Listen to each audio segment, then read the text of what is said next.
So Herodotus is your prose author for the GCSE Greek in 2021, and as you can see from the top here, his dates are. We don't know exactly when he was born or exactly when he died, but his dates are approximately 480 to 420 BC. That is to say, the 5th century. His life spanned most of the 5th century, the 5th century being 500 BC to 400 BC.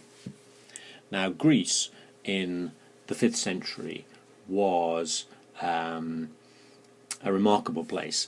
A number of significant cultural achievements were accomplished. Intellectual, literary and artistic. The Greeks in that century made some enormous steps forward. They invented philosophy, for instance, the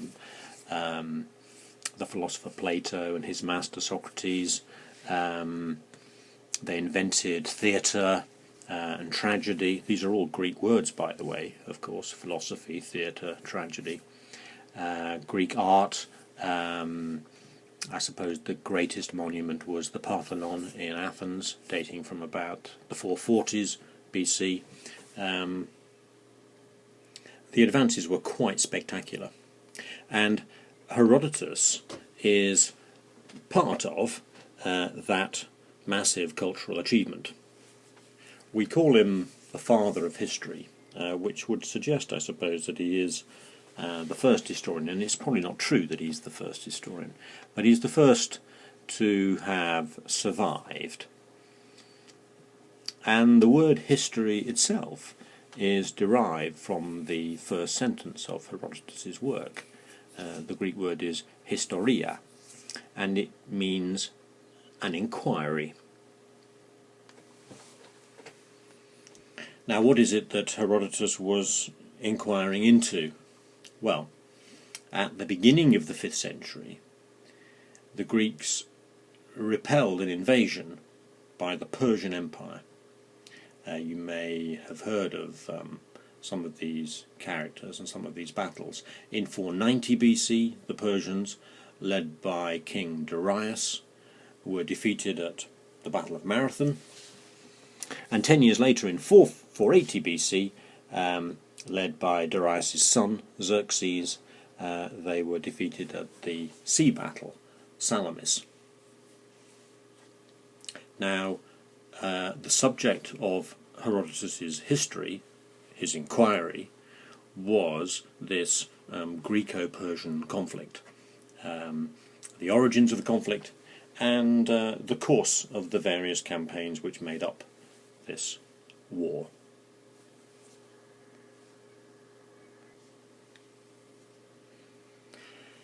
Herodotus begins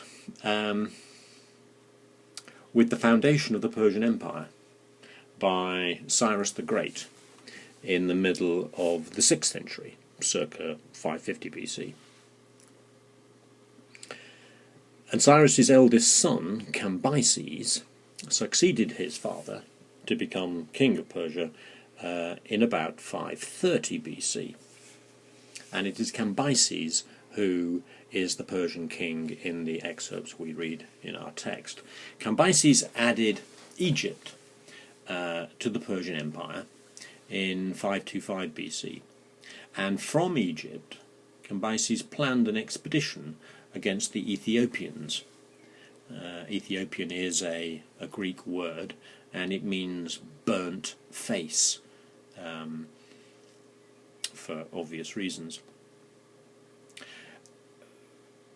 A point to be noted is that for Herodotus, Cambyses was a very mad and arrogant king. He's very strongly characterized as such. That's not to suggest, however, that Herodotus is anti-Persian. It would be quite easy for him to, I suppose, to write a history that is what we call Hellenocentric. i.e. a Greek, a history written for Greeks, and giving Greeks a priority over other races. Herodotus isn't like that. He's much fairer in other races, towards other races, and much more interested in them, and remarkably unprejudiced for a man of his era. Remarkably unprejudiced. But he is interested in other races of people. The Greeks call them barbarians in actual fact, barbaroi, but barbaroi didn't have the connotations that it has in English. Barbaros in Greek simply means somebody who doesn't speak Greek, a non-Greek speaker. It has no connotations or relating to their behaviour, their civilization. Now, as an introduction to Cambyses' campaign against the Ethiopians, he failed, by the way, Herodotus gives a description of Ethiopian life. And it is at this point that Herodotus' history becomes what we call ethnography. Ethnos is the Greek word for a race of people, and ethnography is when you write, grapho, and describe a different race. We also see in his description of Ethiopian life his interest in a utopia. Notice the origin of the word utopia. Eu meaning well and topos meaning place. Now we have to admit that this description of the Ethiopian life is largely fiction. For instance, Herodotus thought that the Ethiopians were the tallest and most beautiful people in the world, that they lived for 120 years, that they were pious and righteous, and that they elected their kings. In some ways we can regard them as what we tend to call the noble savages of the ancient world. We have this idea that primitive peoples can be, in actual fact, can retain a certain simple, naive honesty, uncorrupted by the modern world. And this concept of the noble savage is one that is quite common in modern thinking.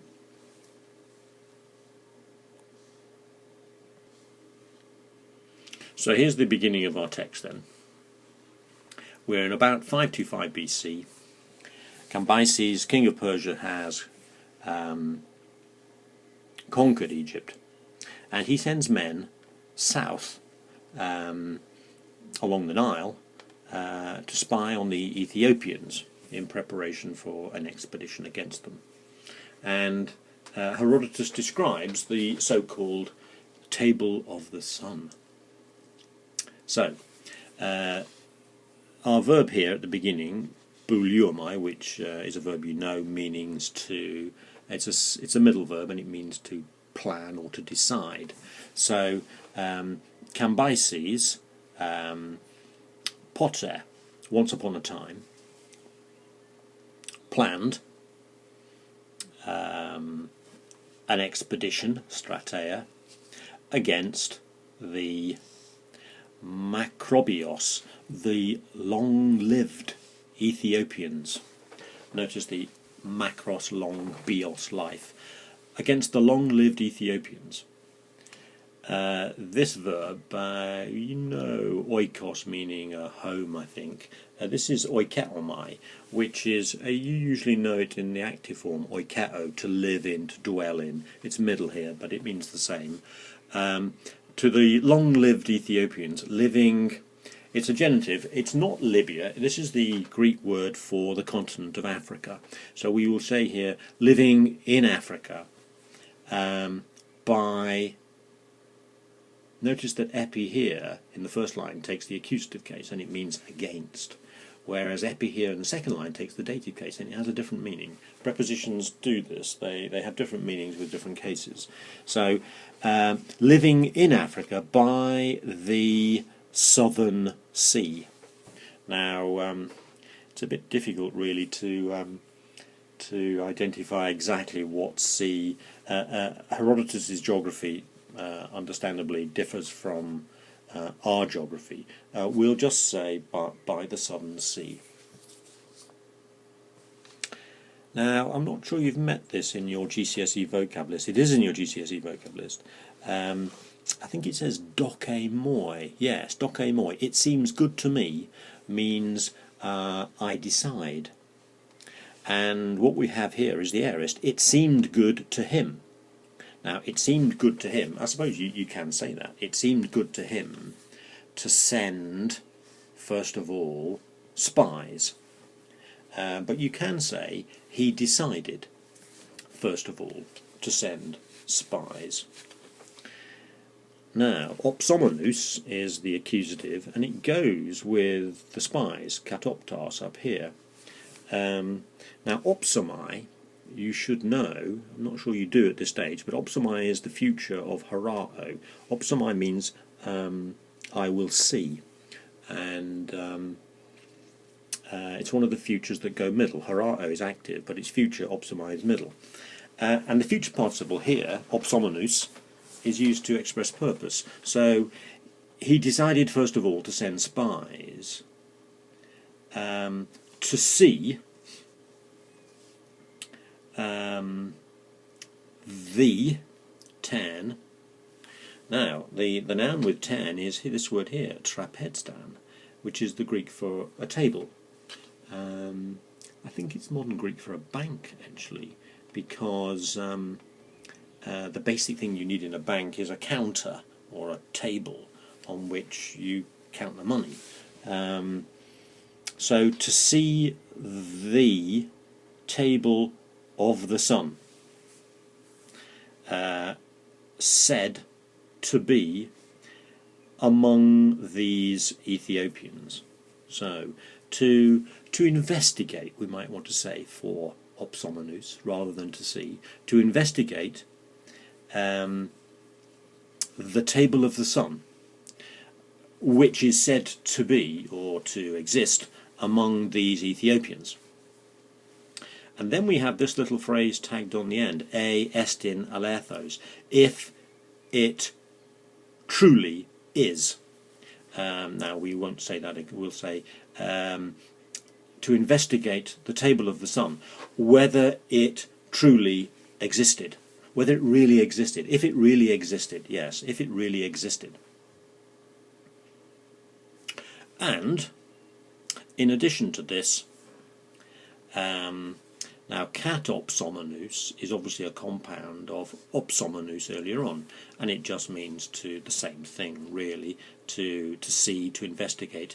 And in addition to this, to investigate ta Allah, other things, and other things besides. And then as a finally thing, it's and. Pharaoh, you know, means to bring or to bear. Bearing gifts to the king, toi basile, to their king, to the king of them, and bearing gifts to their king. But notice this phrase here, toi logoi, bearing gifts. Well, it means by word. What it means is they appear to be gifts. They are ostensibly gifts, but in actual fact they're not bearing gifts to the king at all. Their motives are much more aggressive. Their motives are not friendly at all. So, and ostensibly bearing gifts to their king.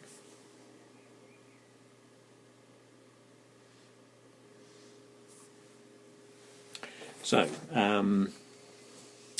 here's the table, and the table of the sun, here's the word helios, you know the word helios, and the table of the sun is said that is, lego I say, legatai is the passive, is said, and the table of the sun is said to be, anai is the infinitive, is said to be some such thing.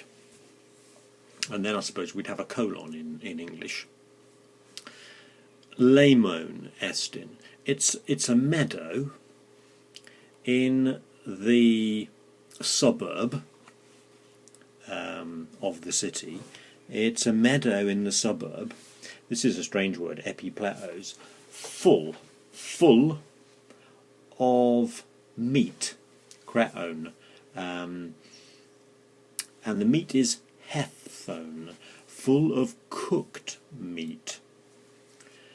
Pantone tone tetrapodon, of all the tetrapods, we tend to call them quadrupeds, so four-footed beasts, full of cooked meat of all the quadrupeds. Now what quadrupeds would you meet in Ethiopia? I don't know, but these are I don't know, camels, zebra,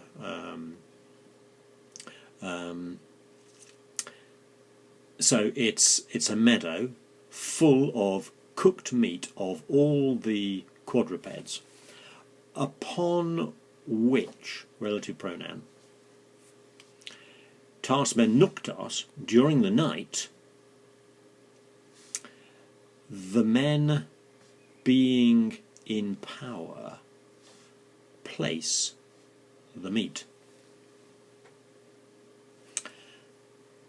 And during the day, tas des hemeras, and during the day, hot bulomenos is the wanting man, and we'd probably say whoever wants to. And during the day, whoever wants to, pros eon is going, and pros eon is going towards. Whoever wants to goes, and here's the verb deinumai. He dines, he eats. So upon which the people in power place the meat during the night, and then during the day, whoever wants to goes there and dines. Last sentence. But the epikorioi are the native people, the locals. But the locals say, femi is the verb, say that ten gen autan, the earth itself produces tauta, these things, the meat, hekastota, every time. But the local people say that the earth itself produces this meat every time. Now, what on earth is going on here? The table of the sun is some sort of legend, and there are a number of sort of elements that lie behind this legend. Firstly, again, there's a sort of a utopian element.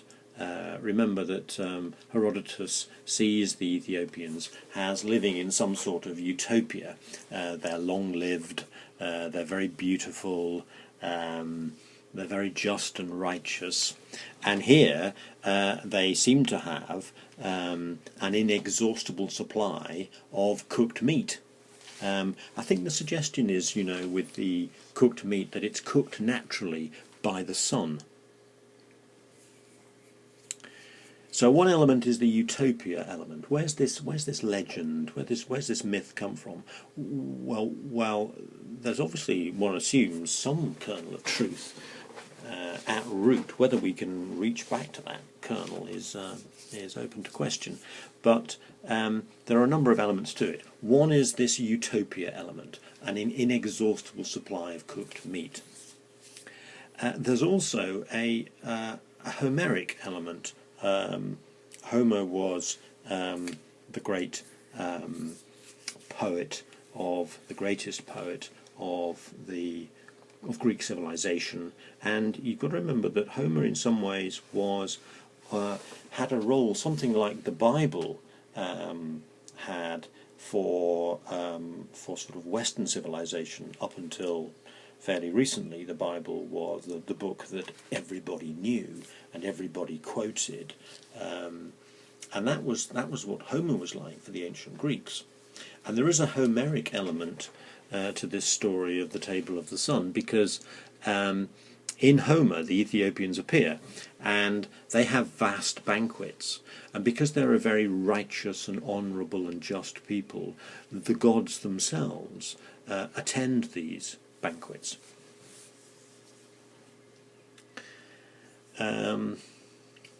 Notice also that when Herodotus says that the people in power place the meat on this table, this counter, this altar, whatever it was, he's giving a sort of a rationalization. He points out that the local people think that it's a sort of miracle that the earth itself produces this meat every night, and Herodotus tries to rationalize this and says, no, that's not what happens. The people in power do it. So Herodotus's story of the Table of the Sun.